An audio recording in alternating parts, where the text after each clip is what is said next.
ಇಡೀ ಬೆಂಗಳೂರು ಬೆಚ್ಚಿ ಬೀಳುವಂತ ಸುದ್ದಿ ಇದು. ಬೆಂಗಳೂರಿನಲ್ಲಿ ಬಾಂಗ್ಲಾದೇಶಿಕರು ಯಾವ ಆಯಕಟ್ಟಿನ ಜಾಗಗಳಲ್ಲಿ ಇದ್ದಾರೆ ಅನ್ನೋದು ಗೊತ್ತಾ ನಿಮಗೆ? ಸಾವಿರ ಸಂಖ್ಯೆಯಲ್ಲಿ ಬಾಂಗ್ಲಾದೇಶಿಕರಿದ್ದಾರೆ. ಇತ್ತ ಬಾಂಗ್ಲಾದೇಶದಲ್ಲಿ ಹಿಂದೂಗಳ ನರಮೇಧವನ್ನ ಹಾದಿ ಬೀದಿಯಲ್ಲಿ ಮಾಡ್ತಾ ಇದ್ರೆ ಬಾಂಗ್ಲಾದೇಶಿಗರು ಮೂಲಭೂತವಾದಿಗಳು. ಆದರೆ ಅಲ್ಲಿಂದ ಬಂದಂತ ಬಾಂಗ್ಲಾದೇಶಿಗರು ಬೆಂಗಳೂರಿನಲ್ಲಿದ್ದಾರೆ, ನಮ್ಮ ಬೆಂಗಳೂರಿನಲ್ಲಿದ್ದಾರೆ. ಇದು ಬೆಂಗಳೂರನ್ನೇ ಬೆಚ್ಚಿ ಬೀಳಿಸುವಂತ ಸುದ್ದಿ. ರಿಪಬ್ಲಿಕ್ ಕನ್ನಡದ ಮತ್ತೊಂದು ಡೇರಿಂಗ್ ಸ್ಟಿಂಗ್ ಆಪರೇಷನ್ ಮೂಲಕ ಎಲ್ಲಿದ್ದಾರೆ, ಏನ್ ಮಾಡ್ತಿದ್ದಾರೆ, ಹೇಗ್ ಬಂದ್ರು ಅನ್ನೋದನ್ನ ನಾವು ನಿಮ್ಮ ಮುಂದೆ ತೆರೆದಿಡ್ತಾ ಇದ್ದೀವಿ. ನುಸುಳುಕೋರರ ವಿರುದ್ಧ ರಿಪಬ್ಲಿಕ್ ಕನ್ನಡ ಸಮರವನ್ನ ಸಾರಿದೆ. ಬಾಂಗ್ಲಾದೇಶ ಅಕ್ರಮ ವಲಸಿಗರ ವಿರುದ್ಧ ರಿಪಬ್ಲಿಕ್ ಕನ್ನಡ ಈಗ ಡೇರಿಂಗ್ ಸ್ಟಿಂಗ್ ಆಪರೇಷನ್ ಮೂಲಕ ಬೆಂಗಳೂರಿನ ಯಾವ ಜಾಗಗಳಲ್ಲಿ ಅವರು ನೆಲೆಸಿದ್ದಾರೆ ಅನ್ನೋದನ್ನ ನಿಮ್ಮ ಮುಂದೆ ನಾವು ಎಕ್ಸ್ಪೋಸ್ ಮಾಡ್ತಾ ಇದ್ದೀವಿ. ಅವರಲ್ಲಿ ಏನು ಮಾಡ್ತಾ ಇದ್ದಾರೆ, ಯಾರು ಅವರನ್ನ ಕರ್ಕೊಂಡು ಬಂದ್ರು ಅನ್ನೋದು, ಎಷ್ಟು ಜನ ಬಂದಿದ್ದಾರೆ, ಅವ್ರ ಬಳಿ ದಾಖಲೆಗಳಿದೆಯಾ, ಏನ್ ಮಾಡ್ತಾ ಇದ್ದಾರೆ ಅವರು, ಎಲ್ಲವನ್ನು ಕೂಡ ರಿಪಬ್ಲಿಕ್ ಕನ್ನಡ ಬಾಂಗ್ಲಾ ಬೇಟೆ 2.0 ಮೂಲಕ ನಿಮ್ಮ ಮುಂದೆ ಎಕ್ಸ್ಪೋಸ್ ಮಾಡ್ತಾ ಇದೆ.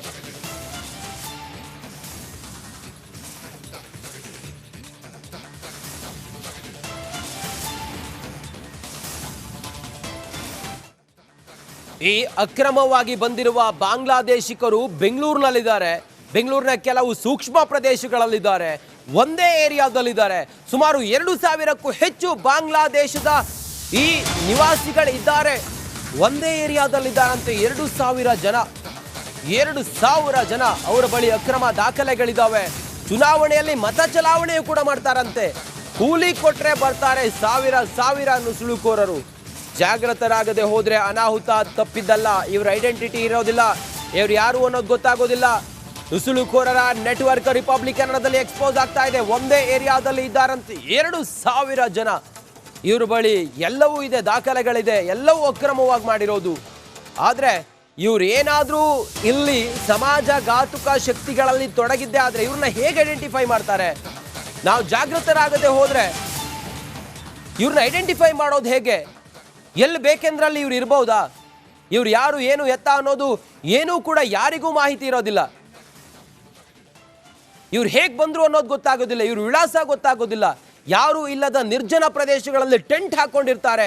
ರಿಪಬ್ಲಿಕ್ ಕನ್ನಡ ಅಂತ ಕ್ರೂಯಲ್ ಸ್ಥಳಗಳಿಗೆ ಹೋಗಿ ನಿಮ್ಮ ಮುಂದೆ ಸ್ಟಿಂಗ್ ಆಪರೇಷನ್ ಮೂಲಕ ಡೇರಿಂಗ್ ರಿಪೋರ್ಟಿಂಗ್ ಅನ್ನ ನಾವು ಮಾಡ್ತಾ ಇದ್ದೀವಿ.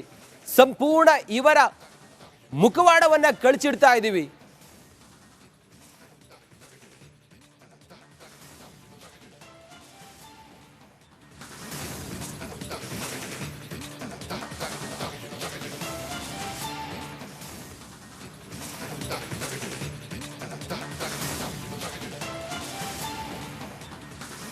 ಇಡೀ ಬೆಂಗಳೂರು ಬೆಚ್ಚಿ ಬೀಳುವಂತ ಸುದ್ದಿ ಇದು.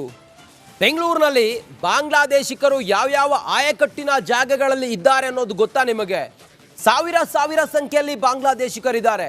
ಇತ್ತ ಬಾಂಗ್ಲಾದೇಶದಲ್ಲಿ ಹಿಂದೂಗಳ ನರಮೇಧವನ್ನ ಹಾದಿ ಬೀದಿಯಲ್ಲಿ ಮಾಡ್ತಾ ಇದ್ರೆ ಬಾಂಗ್ಲಾದೇಶಿಗರು ಮೂಲಭೂತವಾದಿಗಳು.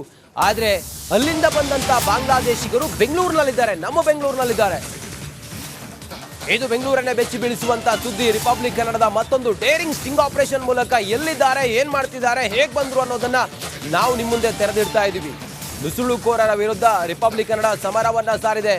ಬಾಂಗ್ಲಾದೇಶ ಅಕ್ರಮ ವಲಸಿಗರ ವಿರುದ್ಧ ರಿಪಬ್ಲಿಕ್ ಕನ್ನಡ ಈಗ ಡೇರಿಂಗ್ ಸ್ಟಿಂಗ್ ಆಪರೇಷನ್ ಮೂಲಕ ಬೆಂಗಳೂರಿನ ಯಾವ ಜಾಗಗಳಲ್ಲಿ ಅವರು ನೆಲೆಸಿದ್ದಾರೆ ಅನ್ನೋದನ್ನ ನಿಮ್ಮ ಮುಂದೆ ನಾವು ಎಕ್ಸ್ಪೋಸ್ ಮಾಡ್ತಾ ಇದ್ದೀವಿ. ಅವರಲ್ಲಿ ಏನ್ ಮಾಡ್ತಾ ಇದ್ದಾರೆ, ಯಾರು ಅವರನ್ನ ಕರ್ಕೊಂಡು ಬಂದ್ರು ಅನ್ನೋದು, ಎಷ್ಟು ಜನ ಬಂದಿದ್ದಾರೆ, ಅವ್ರ ಬಳಿ ದಾಖಲೆಗಳಿದೆಯಾ, ಏನ್ ಮಾಡ್ತಾ ಇದ್ದಾರೆ ಅವರು, ಎಲ್ಲವನ್ನು ಕೂಡ ರಿಪಬ್ಲಿಕ್ ಕನ್ನಡ ಬಾಂಗ್ಲಾ ಬೇಟೆ 2.0 ಮೂಲಕ ನಿಮ್ಮ ಮುಂದೆ ಎಕ್ಸ್ಪೋಸ್ ಮಾಡ್ತಾ ಇದೆ.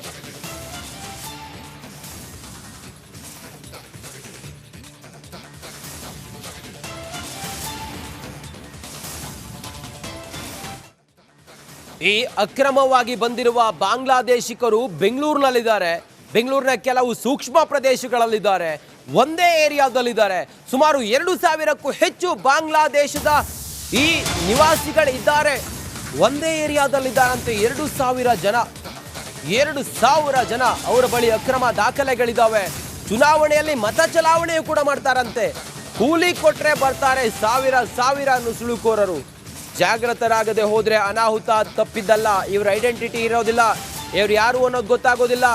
ನುಸುಳುಕೋರರ ನೆಟ್ವರ್ಕ್ ರಿಪಬ್ಲಿಕ್ ಕನ್ನಡದಲ್ಲಿ ಎಕ್ಸ್ಪೋಸ್ ಆಗ್ತಾ ಇದೆ. ಒಂದೇ ಏರಿಯಾದಲ್ಲಿ ಇದ್ದಾರಂತೆ 2,000 ಜನ.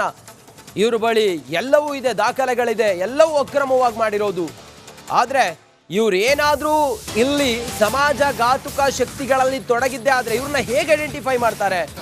ನಾವು ಜಾಗೃತರಾಗದೆ ಹೋದ್ರೆ ಇವ್ರನ್ನ ಐಡೆಂಟಿಫೈ ಮಾಡೋದು ಹೇಗೆ? ಎಲ್ಲಿ ಬೇಕೆಂದ್ರಲ್ಲಿ ಇವ್ರು ಇರ್ಬಹುದಾ? ಇವ್ರು ಯಾರು, ಏನು, ಎತ್ತ ಅನ್ನೋದು ಏನೂ ಕೂಡ ಯಾರಿಗೂ ಮಾಹಿತಿ ಇರೋದಿಲ್ಲ. ಇವ್ರು ಹೇಗೆ ಬಂದ್ರು ಅನ್ನೋದು ಗೊತ್ತಾಗೋದಿಲ್ಲ, ಇವ್ರ ವಿಳಾಸ ಗೊತ್ತಾಗೋದಿಲ್ಲ. ಯಾರು ಇಲ್ಲದ ನಿರ್ಜನ ಪ್ರದೇಶಗಳಲ್ಲಿ ಟೆಂಟ್ ಹಾಕೊಂಡಿರ್ತಾರೆ. ರಿಪಬ್ಲಿಕ್ ಕನ್ನಡ ಅಂತ ಕ್ರೂಯಲ್ ಸ್ಥಳಗಳಿಗೆ ಹೋಗಿ ನಿಮ್ಮ ಮುಂದೆ ಸ್ಟಿಂಗ್ ಆಪರೇಷನ್ ಮೂಲಕ ಡೇರಿಂಗ್ ರಿಪೋರ್ಟಿಂಗ್ ಅನ್ನ ನಾವು ಮಾಡ್ತಾ ಇದ್ದೀವಿ. ಸಂಪೂರ್ಣ ಇವರ ಮುಖವಾಡವನ್ನ ಕಳಚಿಡ್ತಾ ಇದ್ದೀವಿ.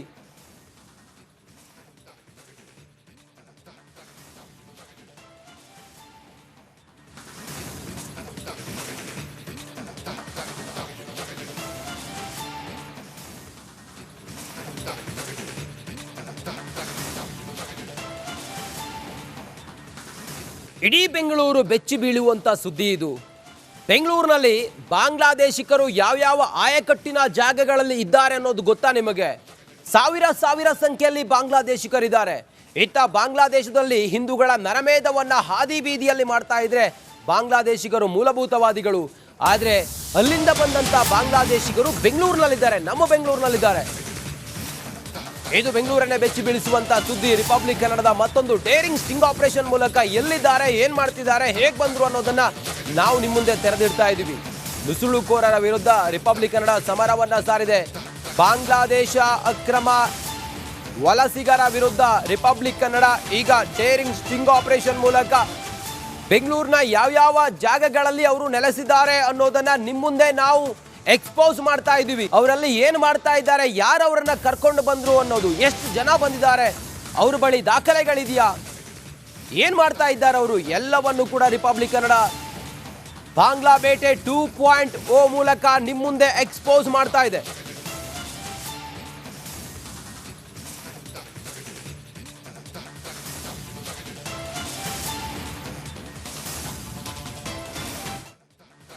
ಈ ಅಕ್ರಮವಾಗಿ ಬಂದಿರುವ ಬಾಂಗ್ಲಾದೇಶಿಕರು ಬೆಂಗಳೂರಿನಲ್ಲಿದ್ದಾರೆ.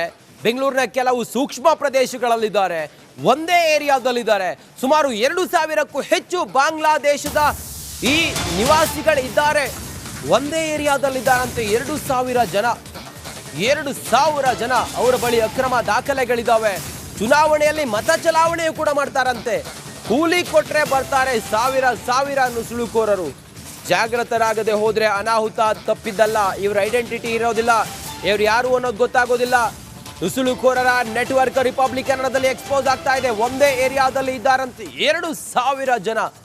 ಇವ್ರ ಬಳಿ ಎಲ್ಲವೂ ಇದೆ, ದಾಖಲೆಗಳಿದೆ, ಎಲ್ಲವೂ ಅಕ್ರಮವಾಗಿ ಮಾಡಿರೋದು. ಆದ್ರೆ ಇವ್ರು ಏನಾದ್ರೂ ಇಲ್ಲಿ ಸಮಾಜ ಘಾತುಕ ಶಕ್ತಿಗಳಲ್ಲಿ ತೊಡಗಿದ್ದೆ ಆದ್ರೆ ಇವ್ರನ್ನ ಹೇಗೆ ಐಡೆಂಟಿಫೈ ಮಾಡ್ತಾರೆ? ನಾವು ಜಾಗೃತರಾಗದೆ ಹೋದ್ರೆ ಇವ್ರನ್ನ ಐಡೆಂಟಿಫೈ ಮಾಡೋದು ಹೇಗೆ? ಎಲ್ಲಿ ಬೇಕೆಂದ್ರಲ್ಲಿ ಇವ್ರು ಇರ್ಬಹುದಾ? ಇವ್ರು ಯಾರು, ಏನು, ಎತ್ತ ಅನ್ನೋದು ಏನೂ ಕೂಡ ಯಾರಿಗೂ ಮಾಹಿತಿ ಇರೋದಿಲ್ಲ. ಇವ್ರು ಹೇಗೆ ಬಂದ್ರು ಅನ್ನೋದು ಗೊತ್ತಾಗೋದಿಲ್ಲ, ಇವ್ರ ವಿಳಾಸ ಗೊತ್ತಾಗೋದಿಲ್ಲ. ಯಾರು ಇಲ್ಲದ ನಿರ್ಜನ ಪ್ರದೇಶಗಳಲ್ಲಿ ಟೆಂಟ್ ಹಾಕೊಂಡಿರ್ತಾರೆ. ರಿಪಬ್ಲಿಕ್ ಕನ್ನಡ ಅಂತ ಕ್ರೂಯಲ್ ಸ್ಥಳಗಳಿಗೆ ಹೋಗಿ ನಿಮ್ಮ ಮುಂದೆ ಸ್ಟಿಂಗ್ ಆಪರೇಷನ್ ಮೂಲಕ ಡೇರಿಂಗ್ ರಿಪೋರ್ಟಿಂಗ್ ಅನ್ನ ನಾವು ಮಾಡ್ತಾ ಇದ್ದೀವಿ. ಸಂಪೂರ್ಣ ಇವರ ಮುಖವಾಡವನ್ನ ಕಳಚಿಡ್ತಾ ಇದ್ದೀವಿ.